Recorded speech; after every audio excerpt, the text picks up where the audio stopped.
What's going on, YouTube? Are you having problems with the p0022 codes or other codes related to the timing issues? I'm going to show you how to fix it. This is a 2018 Ford Mustang GT. So let's start off by addressing what even causes the p0022 and the p0021. Common causes for this issue is that you didn't fill up your oil correctly. You didn't do your oil change on time. Sometimes you might get wear and tear depending on how old your vehicle is. Sometimes it might happen over time. It might just be natural. Some cars are better than others, so that happens. But the most common thing that happens is that you guys don't do your oil change on time. It's happened to me, so I don't blame you for it. What are the results of a late oil change, or simply you didn't put enough oil in your car? The most common issue for the p0021 and the p0022 would be these solenoids right here, the VVT solenoids. Sometimes you might mess up the actual actuators, the VVT actuators, but the most common issue on these cars would be these sensors right here.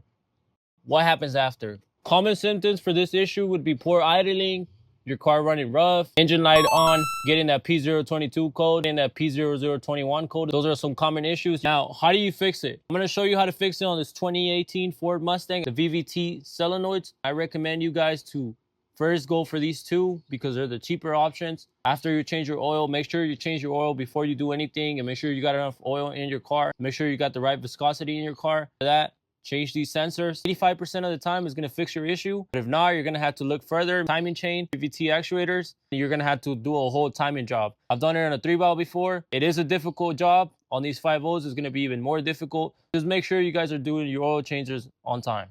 All right, so in this specific vehicle, this 2018 Ford Mustangs, this also works from the 2015 all the way to the 2023. It was my VVT solenoid. This is the first thing you're gonna go to when you get that p0022 code or that p0021 code or any time-related codes. That's my go-to. I change the VVT solenoids or the VCT solenoids. Let's get right into it. I'm gonna show you how to fix it on this specific 2018 Ford Mustang all the way to the 2023. Let's get right into it then.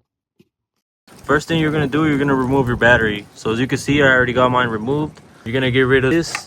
So mine's a catch can. I've got a catch can on mine. But yours is going to look a little bit different. So it goes from here to here. I'm not sure how the original one looks, but I've got a catch can. So I'll remove that. Next thing you're going to want to remove, you're going to remove the bolts on the coils. All 4 coils, 1, 2, 3, and 4. You're going to remove them all. You're going to remove the connections, all of these. So these, they're going to be like this. You can't push them in right now, but you're gonna pull them back, and then you're gonna press on it, and you're gonna pull it out, just like that. You're gonna want to remove all your sensors. So this one right here, you're gonna want to remove. I already got mine out of the way, but yeah, remove these two, and remove all the connections. And you're gonna remove this. So this is holding on to your harness. You're gonna pull it out. You're gonna remove this as well. That one's a little bit harder. I'm kind of struggling with it, but we'll figure it out in a bit.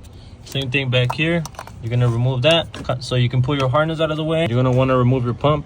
This one right here, I was kind of struggling with it. If you are struggling with it, so just put a small flathead right here and just kind of push it, but be real gentle with it because I've seen these break real easy. Just be careful with that. Pro tip, make sure you turn off your fuel pump because I am going to leak a bunch of fuel when I do this. Going to replace this one, and we're going to replace this one right here. You got to remove all of that before you do it.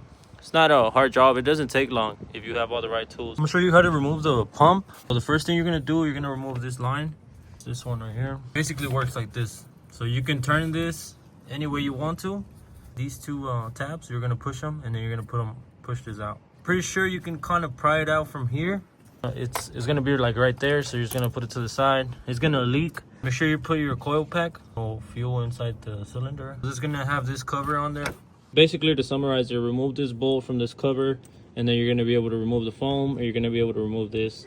Make sure you keep all your bolts together. I'm keeping everything close. And then you're going to use a long 10 to remove these 2 bolts, and also this line. Probably the most important thing is going to be me telling you about this. All the videos that I've seen, I've only seen one decent one explaining this, and they didn't mention this at all. So when you try to remove your valve cover, you're going to be struggling trying to pull this out. So what I did, I pried it out from here a little bit, and then I kind of just pulled on it kind of hard. Make sure all of your bolts are off. Make sure none of these kind of get stuck. So pull them out.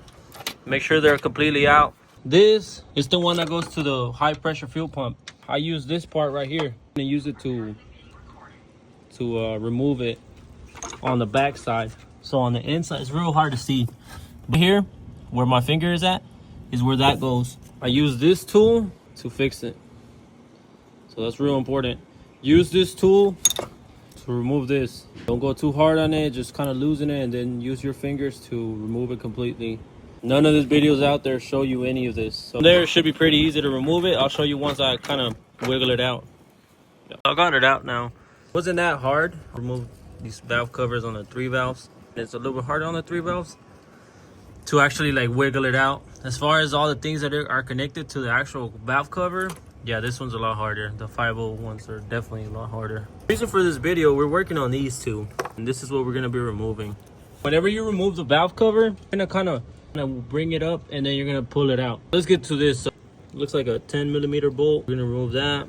We're gonna remove this one over here as well. I've got these two. You can't really tell which one's the new one, which is the old one.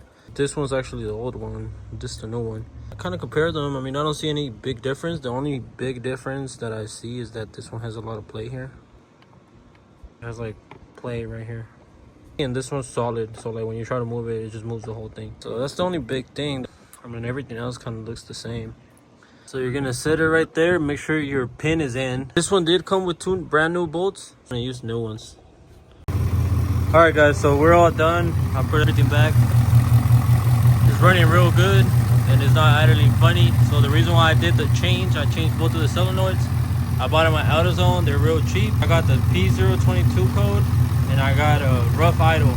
And then when I would floor it, I would also get engine light. Did fix my problem. Transmission's acting funny. Changed your crankshaft position sensor. It's like back here in the back, close to the firewall. I'll drop a link for that video. Change those 2 things. Idle's gonna come back. Sometimes you might have an issue where it's your coil packs. I also changed my spark plugs. For me, it was these 2, and also the crankshaft position sensor. All right, guys, so if you got any value out of this video, if I help you fix your car, or maybe you got pissed at me because you weren't able to fix it, drop a comment down below. I might be able to help you. I might make a video on the comment that you make. So yeah, make sure to like and subscribe, and thank you for watching.